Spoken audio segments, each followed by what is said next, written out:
warahmatullahi wabarakatuh. Bismillah, alhamdulillah, assalatu wassalamu ala rasulillah Sayyidina Muhammad ibn Abdullah wa ala alihi wa ashabihi wa man tabi'ahu wa wala ba'd. Penting penciptaan terhadap lingkungan. Kalau misalnya kita punya masjid seperti ini, ya minimal kalau orang melihat masjidnya kosong, sepi, rada mikir gitu ya, rasa nyeri hati-hati gitu. Kunaon atuh ari di Masjidil Haram, masjid segitu gedenya teh nggak nampung Pak jemaah. Urang mah masjid sakieu gedena kurang keneh.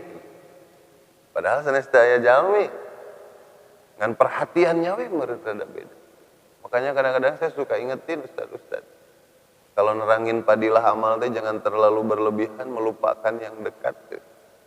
Barang siapa yang berjamaah di Masjidil Haram, maka Allah akan memberikan pahala 100.000 kali dari pahala orang berjamaah di masjid luar Masjidil Haram.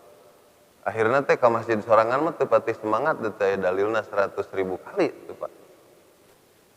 Sampai kita menganggap bahwa masjid kita itu tak semakbul Masjidil Haram begitu. Atau kita menganggap bahwa tempat-tempat ibadah di lingkungan kita tinggal itu tidak sehebat, seistimewa di sana, sehingga semangatnya berbeda. Itu ketinggal pisan kita beramal teh mata duitan, mata surgaan. Padahal kita ini ibadah kan tidak mencari itu. Ya, untuk pemula rewardnya dulu Pak yang dikejar. Dulu kita zamannya belajar di sekolah, waktu SD, waktu TK begitu ya, waktu SMP. Kita mau sekolah teh gara-gara apa? Gara-gara kita mengejar reward dari orang tua. Nanti kalau kamu sukses, nanti kalau kamu dapat ranking 1, rewardnya wisata ke Ancol, wisata ke mana, dapat gimmick apa dan lain sebagainya. Kita baru nyadar ketika usia dewasa bahwa belajar itu penting karena untuk bekal. Sehingga banyak kesininya seiring kedewasaan seseorang, belajar teh tidak disuruh siapapun. Membaca ilmu tidak disuruh siapapun, karena memang kita butuh gitu. Karena ilmu itu adalah kebutuhan. Jadi apa yang perlu kita lakukan hari ini, jangan sampai kemudian kita beramal karena semata-mata surga. Kalau sudah nggak dikasih surga sama Allah bagaimana? Atau surga itu adalah sesuatu yang tidak nampak, tetapi kita yakini bahwa surga adalah didefinisikan sebagai keindahan, kebahagiaan. Bagaimana kalau kemudian hidup itu Allah tak linearkan dengan kebahagiaan? Kan dunia mah tidak identik dengan kebahagiaan. Dunia mah identik nanti dengan kesulitan, itu Pak.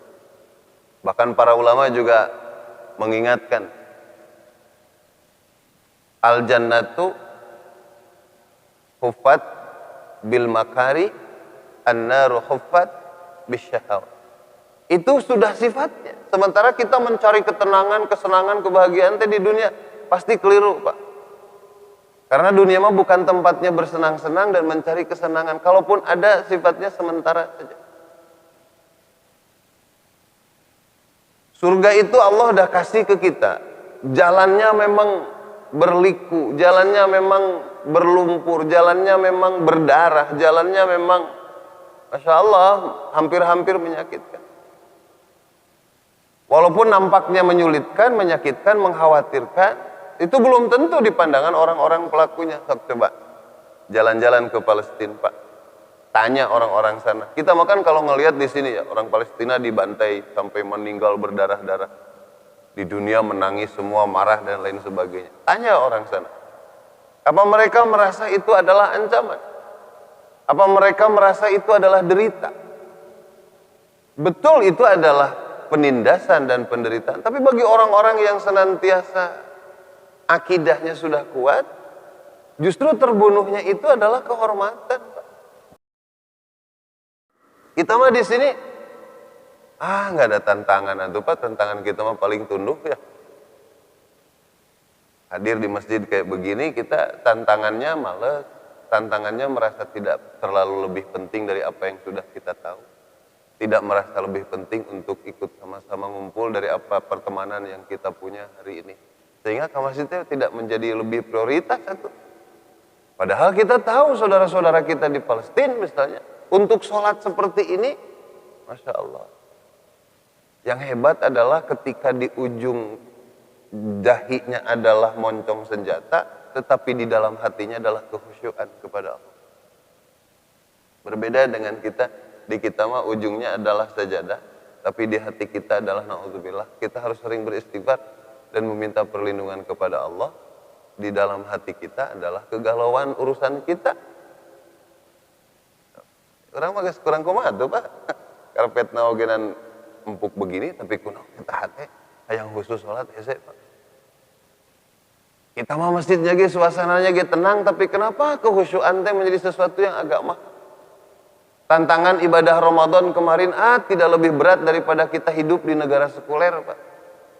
Tapi kenapa di negara ini orang-orang yang tidak diuji berat oleh Allah untuk sekedar berpuasa teh hese bisa.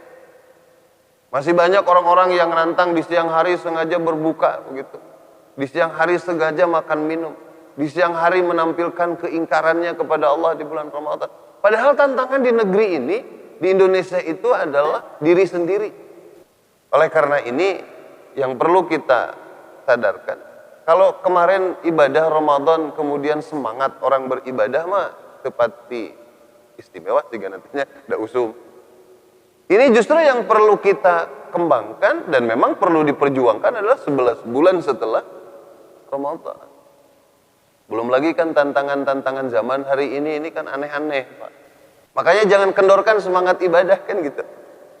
Kalau orang bisa bilang jangan kendorkan prokes supaya kesehatan terjaga, ya jangan kendorkan juga ibadah Pak. Makanya Allah itu nyuruh kita udah beramal saja, nggak usah mikirin bagaimana mencatatnya. Udah server Allah mah sudah lebih kuat, lebih hebat. Makanya tugas kita mah beribadah saja. Karena penulisnya juga, admin bukan buzzer itu ya. Adminnya terpercaya, raqib atid. Dan tidak akan ada amal yang dikorup, tidak akan ada amal yang diambil oleh dia. Dan gak ada kepentingan itu. Berbeda dengan kita. Jadi apa yang Allah sudah siapkan untuk kita itu seperti itu.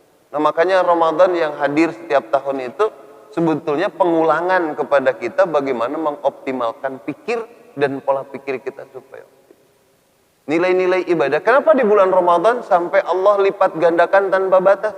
Padahal apa bedanya hari di bulan Ramadan dengan hari-hari di luar Ramadan? Sama aja jumlah waktunya 24 jam, siang malamnya ya seperti itu. Tetapi kenapa nilainya jadi berbeda? Karena memang ini spesial oleh Allah, treat nilai orang. Kalau di kehidupan hari-hari mah ya teteh bulan diskon lah, bulan bonus, memang dibuatnya seperti itu. Apa bedanya awal tahun dengan akhir tahun? Hari awal tahun segala tema rahal, hari akhir tahun segala darah diskon itu Pak. Apa bedanya? Kan ini yang perlu kita tafakuri bersama. Sehingga manusia melahirkan rasa penting berdekat dengan Allah. Karena ternyata hidup kita teh bukan apa-apa lah Pak. Kita dihadapkan, kenapa kita harus bersyukur misalnya. Dan kita sering lupa tuh terhadap nikmat Allah. Makanya tidak ada alasan kita merendahkan, meremehkan siapapun, kecuali kita mengangkat dan memuliakan siapapun. Nah, itu semua akan didapat oleh orang-orang yang Ramadan. Maka ketinggian langit, kedalaman bumi, akses oleh orang-orang yang senantiasa bertakwa kepada Allah Subhanahu wa taala. Jadi kalau ada ujian berat seperti sekarang ini, selesaikan sajalah sama orang-orang yang bertakwa, pasti beres. Karena dia dekat sekali dengan Allah Subhanahu wa taala. Dan sudah dijamin keberkahan langit, keberkahan bumi pasti Allah kasih kepada orang-orang yang bertakwa. Maka akhir dari perjalanan Ramadan tidak ada lain, pertahankan semangatnya, pertahankan disiplinnya, pertahankan kejujurannya, kekreativitasan amaliyahnya. Karena justru di luar Ramadan kita justru lebih membutuhkan itu dibanding di bulan Ramadan itu sendiri. Maka pastikan jaminannya dari Ramadan ke Ramadan berikutnya adalah kiparat akan dosa dan kesalahan kita. Itu saja Bapak-bapak dan hadirin yang dimuliakan oleh Allah yang bisa saya sampaikan. Sekali lagi mohon maaf atas ketidaktepatan waktunya. Rabbana atina fid dunya hasanah wa fil akhirati hasanah wa qina adzabannar. Subhana rabbika rabbil izzati amma yasifun. Wassalamun alal mursalin. Walhamdulillahi rabbil alamin. Aqulu qouli hadza wa astaghfirullah li wa lakum. Wassalamu alaikum warahmatullahi warahmatullahi wabarakatuh.